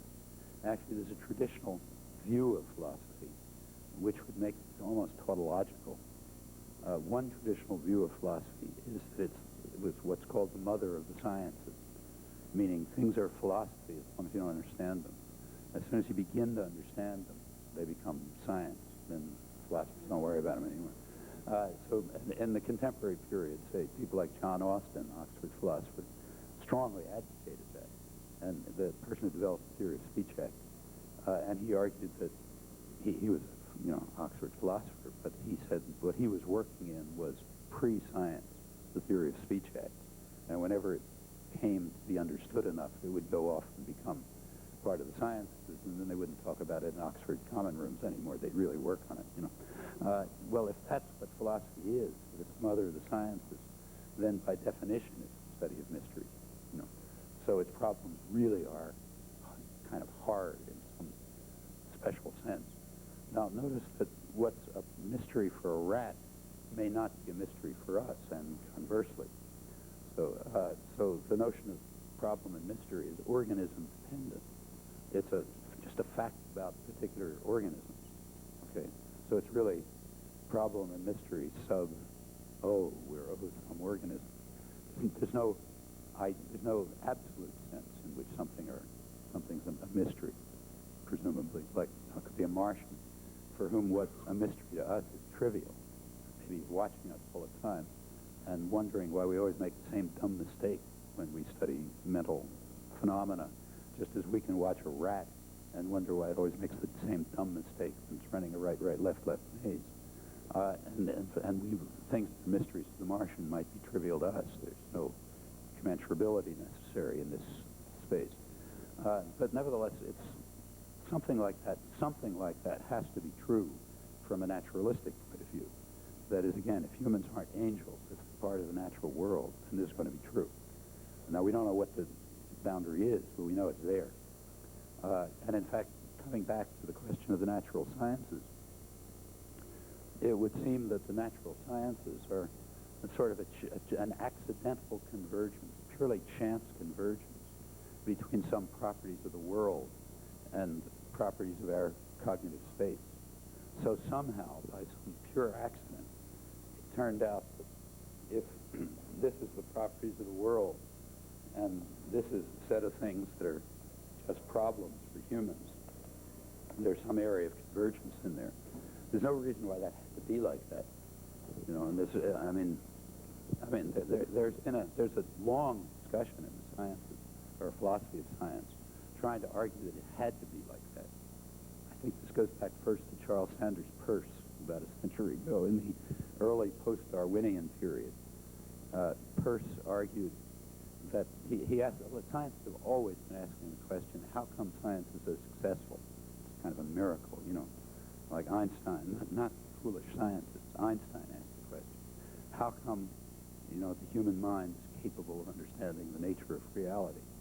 Well, of course, that presupposes that humans are capable of understanding the nature of reality. And the evidence for that is very slight. I mean, in fact, what seems to be the case is that through the general obscurity, there's a few little points of light that have broken through, and that's what we call science. But most of the questions that the Greeks asked, let's say, are just as obscure today as they were then. You know, I mean, a few of them, you know, a very small number of them have been answered. So, first of all, the fact to be explained doesn't seem to be a fact. The fact that humans have this amazing capacity to understand the nature of the world just doesn't seem to be true. Most of what's going on, we haven't a glimmer of understanding about. So since the fact isn't a fact, you really don't care what the explanations for it are. But the explanations that have been offered from Charles Sanders Peirce up to people like Stephen Hawking in his recent popular book on time are always the same mistaken explanation. Namely that the reason for this fact, which is not a fact, is evolution. Evolution selected us to be able to solve problems. Therefore, we're able to solve problems. But that doesn't make any sense at all. I mean, there was nothing in the history of the human species that gave a reproductive advantage to ability to solve problems in number theory, let's say, or in quantum theory. In fact, human evolution took place in hunter-gatherer societies. Nothing happened since then.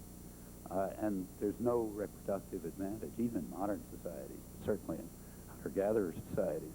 There's no reproductive advantage to the capacity to solve problems in the advanced sciences, I mean, sort of triviality. And that's all evolution's about. It's just about reproductive advantage, not of anything else.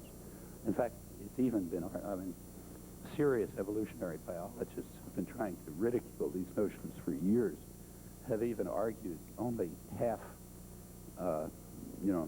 jokingly that there's a selective advantage for stupidity. Dick Lewontin, who's one of the best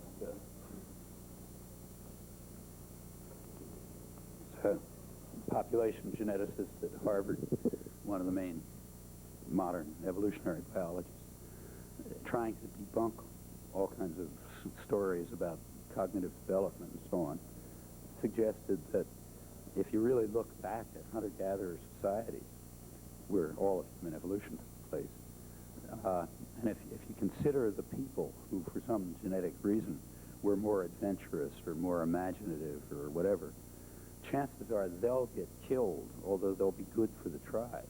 That is, while all the dumb, unimaginative guys are sitting around the fire, this imaginative guy is going to be out trying to figure out a way to catch the saber-toothed tiger, you know.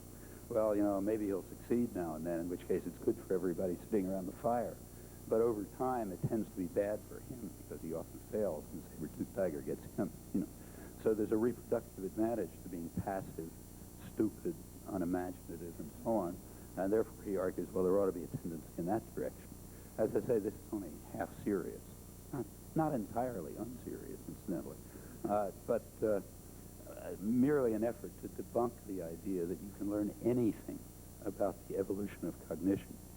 Dick Lawton's major point is that nothing within any, scope that we can dream of, there's nothing possible that anybody will ever be able to say about the evolution of the language faculty or the evolution of cognition, and certainly not the evolution of the science-forming faculty. It's just hopeless. It's got to be just some physical configuration that took place for whatever reason. And I think that's correct. It doesn't mean that there isn't a lot of work on it, but the work looks vacuous for those kinds of reasons. In any event, it looks as if it's reasonable to suggest that science, as we know it, is just a kind of ray of light which accidentally happened to break through because of some chance convergence between our problem space, which is part of our nature, and the world, which is whatever it is. And already by the 17th century, big paradoxes were arising because our problem space is sort of wedded to the mechanical philosophy, and we had to give it up and move to some other parts of our mind which have whatever properties they have, which may be systematically misleading us and may be leading us away from inquiry into the mental.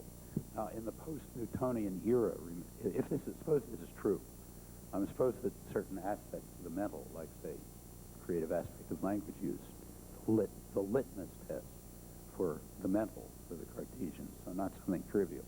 Suppose that really turns out to be, in fact, a mystery for humans. Well, we're just stuck with it. You know, that's the way we are. We're stuck with it the way we're stuck with the moon illusion. And maybe it's a problem not only for our perceptual space, but even for a mystery, but even for our cognitive space, in which case we'll never have any understanding of it, just as we have no understanding of most problems. That doesn't mean we can't deal with these things in our normal lives. Like in our normal lives, we're always dealing with things, more or less successfully, that we haven't any conception of. You know, we do it by what's called intuition, which is just a name for what we can do, but without any understanding of how we're doing. And virtually everything that goes on is by intuition. Fortunately, we've got all these capacities, whatever they may be. But to gain a scientific understanding of them is something else. That we will ever be able to do so is, I think, kind of unlikely. And in fact, you might even argue it's a good thing. You know, it's nice that we don't understand ourselves too well. Could be awful if we did understand ourselves too well. But anyhow, it just looks plausible to assume that most of our humans above the neck just never understand. We can begin to pick we'll be able to do it. We can do all kind of things, but we probably won't be able to understand it, at least so it looks. And certain aspects of the mental appear to look like that. They just appear to be in the mystery space. Again, that could be wrong, but let me stress again that this could be a research topic. You could imagine, investigate, in fact, it could come out of cognitive science. It could come out of cognitive science that humans are capable of constructing certain kinds of conceptual structures, like determinism and randomness, say. And those are going to deal with certain types of phenomena. And if you can show empirically that certain arrays of phenomena don't have those properties, too bad. Then you're in the mystery space. That's conceivable discovery about human beings, conceivable empirical discovery. Without paradox, we could discover what's a mystery for us. We couldn't solve it, but we could find it, find out where it is. And a large part of the so-called mind-body problem could ultimately fall into that area. Again, not metaphysical, because we can't state it. Well, with metaphysical dualism unstatable, is there another kind of dualism? Remember, metaphysical dualism falls within naturalism. It's just a form that naturalistic inquiry takes. It reaches metaphysical dualism along the lines, say, that the Cartesians followed, and then it's exploded because the world disappears. The machine disappears. So we're left without any form of metaphysical dualism. We have no matter anymore. Is there any other kind of dualism that we can construct? Well, the only other kind is irrational dualism, epistemological dualism, which says you're just not allowed to study humans or humans above the neck by the methods of rational inquiry. You're not allowed to study humans naturalistically. Now, as distinct from metaphysical dualism, this is a completely irrational position, as far as I can see. It has no saving graces at all. What I want to show, I guess I'll stop now and come back to that, is that however irrational it may be, it's pervasive. In fact, it dominates, and in fact, maybe even almost universally dominates the more reflective, more considered aspects of the cognitive sciences. By that I mean contemporary philosophy of mind, contemporary philosophy of language, artificial intelligence, debates about the limits of machines, can software think, all that kind of stuff. What I want to try to argue is that all of this is ultimately, if you look at it closely, at each point, it's a departure from a naturalistic approach to humans, meaning it's a form of epistemological dualism, hence irrational dualism, unless you can give an argument for it. There might be an argument for treating humans non-naturalistically, but the burden of proof is on anyone who suggests that. And you await an argument, in other words. If you don't get one, you forget about it. That's what I'd like to argue, and to the extent that that's plausible, the last question, which I'll come back to at the end, is why, I have to show that it's plausible. But assuming that it's plausible, why would it be true? Well, there would be a natural explanation, namely that intuitively we are just dualists. We can't help being dualists any more than we can help seeing the sunset. We see the sunset no matter how much we know, and probably our approach to the world, humans, is just, ineradicably dualist. We see humans as having ghostly minds in a physical body, and even if the notion of physical body disappears, we can't help seeing people that way. Just as once contact mechanics has disappeared, and once the Ptolemaic universe has disappeared, we can't help seeing the sunset. Now, with metaphysical dualism, if this is true as an aspect of human cognitive character, if metaphysical dualism is on a par with the setting of the sun, just a way we can't help looking at things, with metaphysical dualism gone, we're forced to irrational dualism. But it's a path we should resist. That's the diagnosis I'd like to give at the end, but first we have to traverse the path. So let me stop there. Very polite.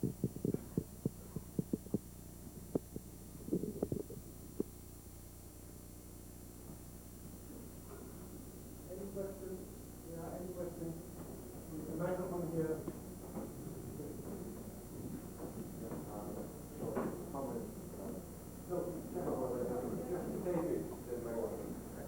At the beginning of the lecture, you were careful in distinguishing between two levels of cognitive science. The first level of cognitive science is the field of inquiry, experimental inquiry into certain cognitive capacities that is characterized by certain properties, certain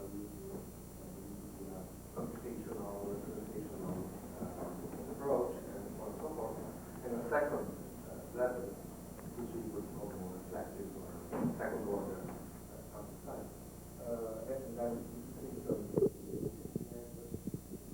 Close to the point, because the thesis of common science is no sort of qualification, we perhaps more apply stress now that the criticism that you express only refer to one aspect, not to the other. That's correct. I think it's fair to say that looking at the first level of science from Germany from Oh, yeah.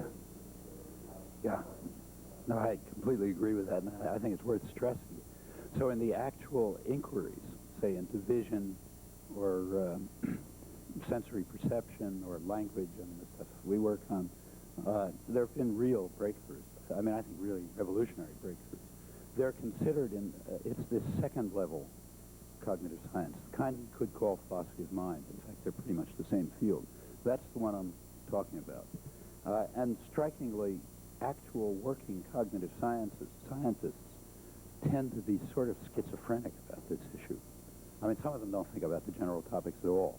But those who do think about the general topic, which is normal, and reasonable, I'm not suggesting everybody think about reflectively about what they're doing. Like, not many chemists think about what chemistry is about. They just do it.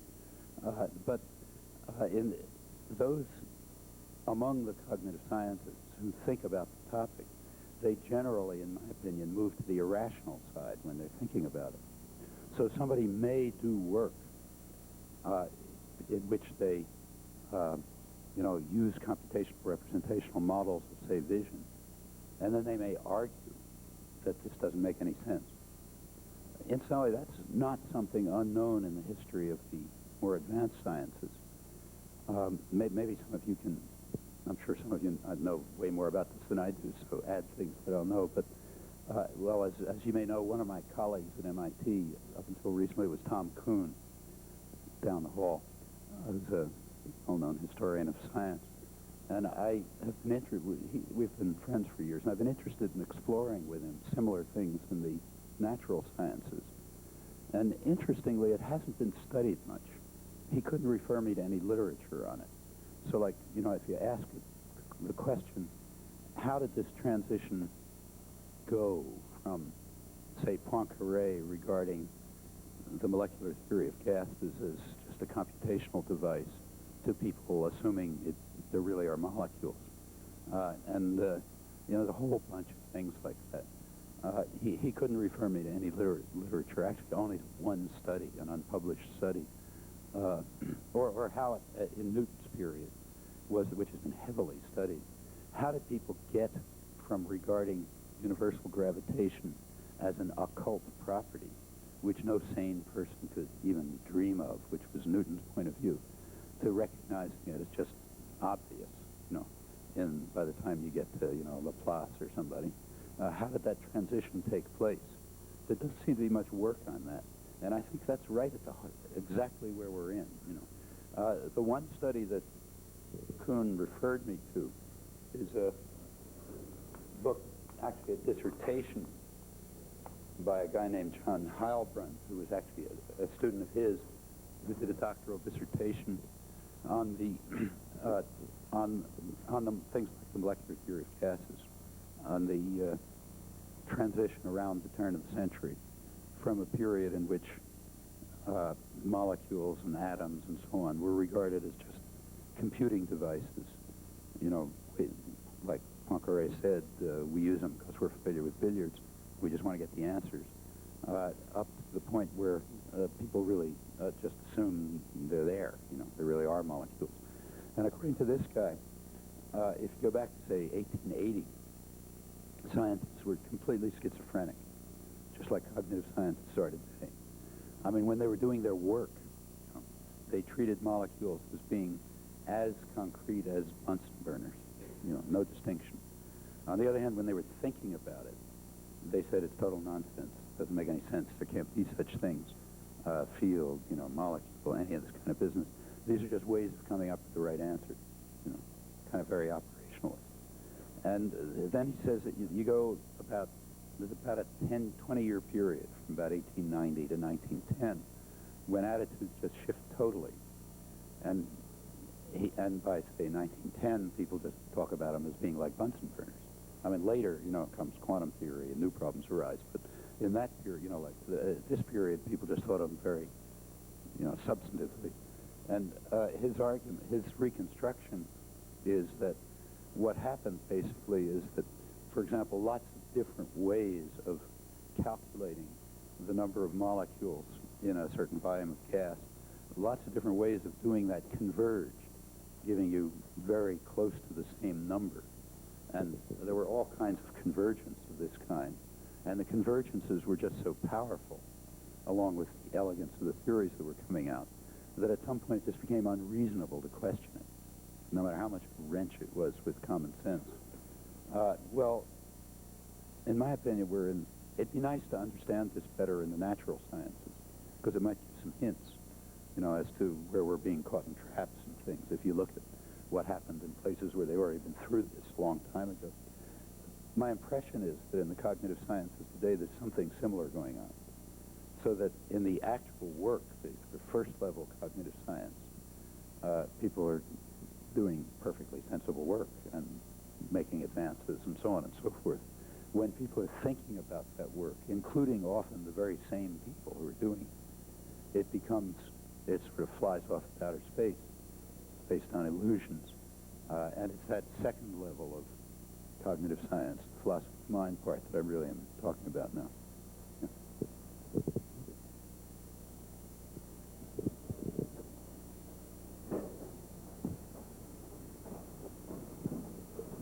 I have two questions to ask.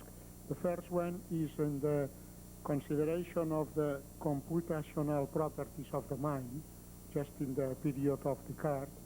Besides the automatus, maybe it was an influence of considering mathematics as a computational mean, as a language. Do you think that it has an importance, the consideration of mathematics as a computational language, also in that time? At that time? Well, of course, Descartes is famous for analytic geometry, basically, giving a numerical interpretation of geometry. I don't know if at that time there was anything like a real conception of mathematics as a formal system in our sense. No. That didn't really come till Hilbert, way later. I mean, we were right through the 19th century. Classical analysis was just some kind of hand-waving. So, Gauss couldn't have explained intelligibly what he was doing. It didn't really get what we call formalized until mid-19th century. And so I don't know, but my impression is that those ideas were not influential in the first cognitive revolution. I mean, what formalized mathematics meant at that time was Euclid, which was pretty close to formalized, though, as Hilbert pointed out, when he redid it properly, there were lots of gaps, But, that was the model of formalization, and that model didn't really give you a notion of formal language or anything like that. In the mid-20th century, it was very influential and extremely harmful in my point of view, I believe. Now, actually, it's double-edged. Like the concept of the concepts of formalization that led to the notion of recursive procedure, like, say, Turing machine and so on, that was very productive. I mean, it made it possible to face classical problems in a clear way for the first time. On the other hand, the idea of formal language, I think that's extremely misleading. Virtually all of Quine's work, for example, on natural language, seems to me to be derived, I'll come back to this, from a model of formal arithmetic, which just has no resemblance whatsoever to natural language. Doesn't have any of the same properties. And the conclusions that are drawn from the study of formal arithmetic are totally irrelevant. I mean, formal arithmetic begins by stipulating a class of well-formed formulas. I'll come back to this in more detail, but just think of, say, I'll talk about Quine in particular because it's absolutely, beyond any measure, the most influential modern philosopher in this area. Tremendous impact. And if you look back at the thinking about natural language and about psychology, it comes from a model which starts like this. It says, let's take formal arithmetic. Okay, how does it work? We we designate, we stipulate a class of symbols. We construct certain mathematical objects, which are strings of these things. We then select a certain infinite set of those mathematical objects. We call them the well-formed formulas. We then take any recursive procedure we like to generate that set. We call it an axiom system. The axiom system is completely free. We can pick anyone we like. We do it for convenience or something. The only thing that has any reality is the class of well-formed formulas. That has reality because we stipulate it. Like we could stipulate the class of even numbers or something and then pick any method of generating them we like. The method of generating them is irrelevant. You know, you just use whatever one you feel like. The thing that's real is the set, extensionally. Now, he approaches natural language the same way. He says what's uncontroversial is the class of well-formed formulas. What's problematic is what's called the grammar, the generative procedure that characterizes them. In fact, he argues crucially that to say that one grammar rather than another is the true grammar is like saying that one axiom system rather than another is the right axiom system for arithmetic. Well, that would obviously be ridiculous in the case of arithmetic. So therefore, by analogy, it's ridiculous in the case of natural language. And that, as soon as you make that move, you're off into some totally non-naturalistic direction. And the trouble is you can't make the first step. There's nothing in natural language analogous to the class of well-formed formulas. It doesn't exist. The only thing that exists is the generative procedure. The thing that doesn't exist in formal arithmetic does exist in natural language, and conversely. So it seems to me that the analogy has been extremely misleading from the first moment on. You know, although the concept of generative procedure itself has been has been crucial. You know, made it possible to study for the first time things that people could only wave their hands at before. This has had, for the linguists among you, it's had a terrible effect in linguistics. From about 1970 up till today, as the linguists will know, there's been a huge debate about the generative capacity of different kinds of grammatical theories. You know, like, do they generate all recursively enumerable sets? Or can we cut them down so that they generate only recursive sets? Or can we cut them down so they have only the capacity of context-free grammars, which is supposed to be a big ideal that you're supposed to try to reach? And in fact, a lot of the argument against so-called transformational grammar, since work by Stan Peters, or even earlier, Hilary Putnam, has been that it's too broad and weak generative capacity, generates too many sets, generates wild sets, you know, and we don't want that. We want it to generate only non-wild sets. And now this, I call this a debate, but it's really one-sided, because only one part of only one position is being represented in the debate. Those who think it's a problem. The other side, which is basically me, isn't participating because there's no problem, but there's no question. There's no question. You can't talk about generative capacity unless you have a class of well-formed formulas. And there is no such thing. Nobody's ever told us what it is. You know. Nor is there any gap in linguistic theory that would be filled if you had such a concept. I mean, it's not that there's a kind of a theory out here and, you know, there's some things we'd like to explain, and if we could only figure out this concept, we could explain them. That's not true. I mean, there's nothing around which we would understand any better if somebody specified the class of well-formed formulas, and furthermore, nobody knows how to do it. Furthermore, every working linguist, here, get back to Luigi's point, every working linguist knows, at least on one side of his brain, that it doesn't make any sense, because working linguists are typically working in areas of relative judgment. Like the most productive work has to do with things like the differences between subjacency deviations and ECP deviations, you know, two kinds of deviation. That's, you know, what's going to be useful evidence. You never know in advance. It's usually something very exotic, not what's in front of you. And that evidence turns out, for all kind of theoretical reasons, to be extremely illuminating. Or it takes the study of parasitic gaps, certain kind of construction, which are very odd. You know, when you tell them to people, they kind of cringe, although they interpret them in very special ways. Now, you know, the ways they interpret them are extremely illuminating. In fact, precisely because they're very odd. They're very odd because nobody ever hears them. So any way they're interpreting is something that's coming out of their minds. You know, So they happen to be very interesting, but they're all deviant. Well, are they well-formed or aren't they well-formed? Well, it's a stupid question, you know. They have exactly the status they have, you know. The status they have is deviant in this respect. There is no notion of well-formedness. Now, every working linguist knows that in their bones, you know. No one has ever proposed, a vague idea what the classic well-formed formulas might be. There's no gap in linguistic theory that is asking to be filled by this concept. In other words, the concept has all the earmarks